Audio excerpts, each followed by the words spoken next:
कन्यानंतर येते तुळरास.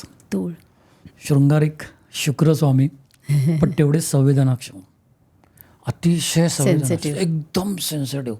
म्हणजे त्यांना टचिंग असतं ते एकदम. पण थोडं म्हणजे तुम्ही स्त्री किंवा पुरुष बघितलात ना तर स्त्रीमध्ये ना एखाद्या तूळ राशीची जर का स्त्री असेल तर त्याच्यामुळे थोडासा पुरुषीपणा जाणवतो आपल्याला. म्हणजे ॲग्रेसिव्हनेस आपण म्हणूया की तो ॲग्रेसिव्हनेस येतो तूळ राशीमध्ये. पण तेवढंच ते कलात्मक पण असतात. म्हणजे फॉर एक्झाम्पल त्यांना समजा डान्समध्ये इंटरेस्ट आहे तर अप टू एंडपर्यंत ते व्यवस्थित शिक्षण घेऊन त्याच्यामध्ये ते पुढे प्रोग्रेस करणार, अशी ही तूळ रास आहे. तूळ रास म्हणजे ना कायम तोलते माणसांना, आपल्या स्वभावाला आणि आपल्या पार्टनरच्या स्वभावाला. म्हणून या राशीच्या लोकांनी वृषभ राशीशी लग्न करू नये असं मी सांगेन. जज करते लोकांना. येस, ही रास लोकांना जज करते प्रत्येक वेळेला आणि मग प्रचंड भावनिक होतात आणि मग त्यांना हर्ट होतं.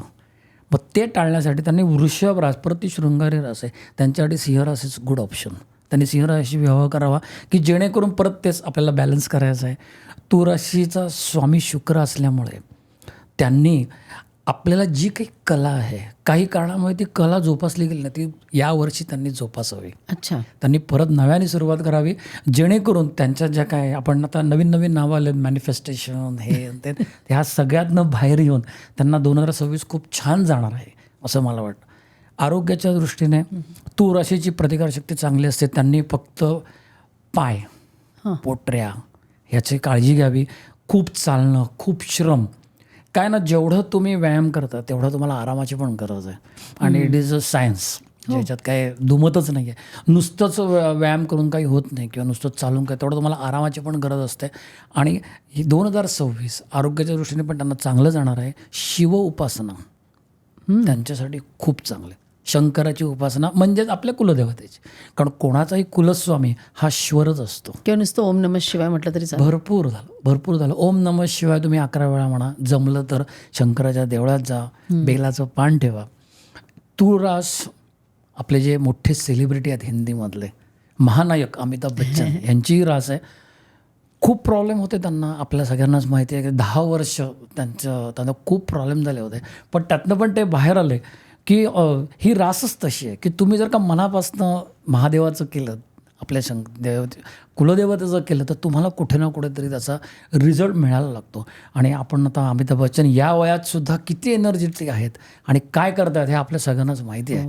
त्यामुळे तूळ राशीच्या माणसांनी हेच करायचं आहे की कुठेही डाऊनफॉल आला तरी न घाबरता देवाचं करून. आणि तुम्हाला खरं सांगू का, हे सगळं ना श्रद्धा आणि विश्वास या 2 गोष्टींवर चालतं.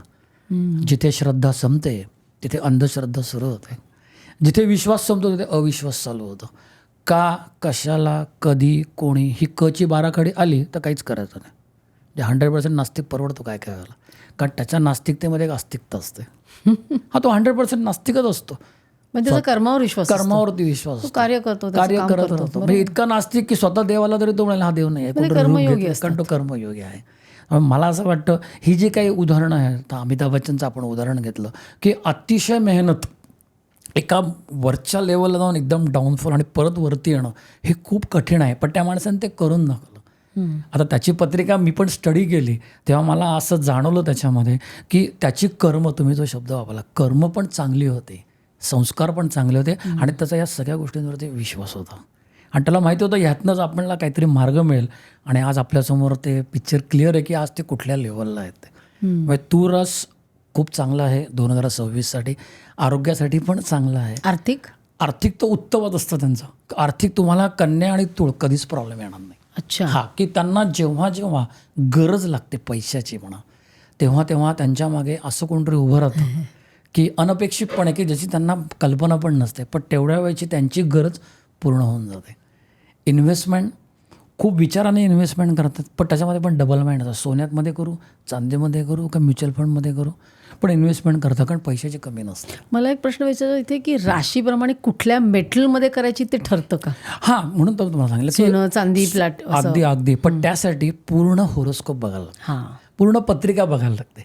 आता तुमची फॉर एक्झाम्पल तुमची समजा सिंह रास आहे, तर नुसतं सिंह राशीवर नाही, बाकीचं तुम्हाला कुठलं मेटल सूट होईल, नॉट ओन्ली इन इन्व्हेस्टमेंट, पण तुम्हाला घालायला सुद्धा अंगावर घालायला. आता किती वेळा आपण बघतो की नाही मला गोल्ड लाभत नाही असं माणसं म्हणतात. त्याच्यामागचं कारण तेच असतं की काहीतरी असतं पत्रिकेमध्ये की जेणेकरून ते मेटल आपल्याला लाभत नाही. त्यामुळे तूर राशीच्या लोकांनी ही काळजी घ्यायला पाहिजे.